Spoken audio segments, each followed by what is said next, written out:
Hi there, my name is Andrea Habnick and I'm the first author on the paper Making the Leap and Finding Your Feet, a qualitative study of disclosure and social support at university for students with type 1 diabetes. Andrea, tell us about your article. What does it cover and what's new about it?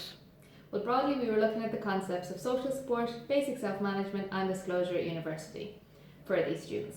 What we know about this stage is it's quite transitional. People are moving geographically and economically away from their home and their paediatric care unit.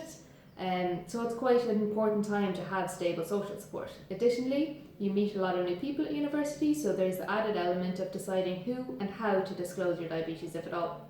We conducted a qualitative study whereby we interviewed 14 individuals at university living with type 1 diabetes.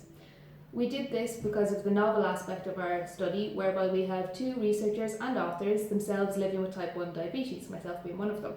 So we thought this would create an understanding of potential for shared experience between the interviewers and interviewees, and be able to provide a richer element in terms of describing daily life living with type 1. And where is research in this area going, or where would you like to see it going? Well, current research in the areas pertaining to social support and type 1 diabetes are currently looking at familial support and how this affects self-management. And while this is a very important aspect of research, I believe we should be focusing more broadly on the concepts of social support in a greater term: work colleagues, peers, and greater communities such as university. I think research that it looks at designing and implementing interventions for effective social support could really make an impact in this area. And how might your paper be of interest to a layperson, or how might it impact policy or society? Well, I think this paper could be interesting of a layperson just because it is written quite accessibly. Also, I think individuals with type 1 would relate to a lot of the aspects, and researchers who have looked into type 1 diabetes themselves would of course find it interesting. But chronic illness in general and social support is being linked is not a new concept, so I think researchers who are looking more generally at the relation between social support and chronic illness would also be interested.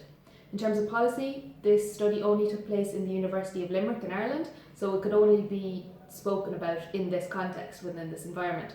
So what we could say from this experience was that a lot of students didn't report that they availed of the university's disability service. So while not all students may need any extra support, some students may. So maybe saying to social or disability support services to make these more visible and accessible for individuals with type 1 diabetes. So thank you so much for listening to me. Our paper can be found at the following URL, and if you want to tweet me with the hashtag there, thank you so much for watching.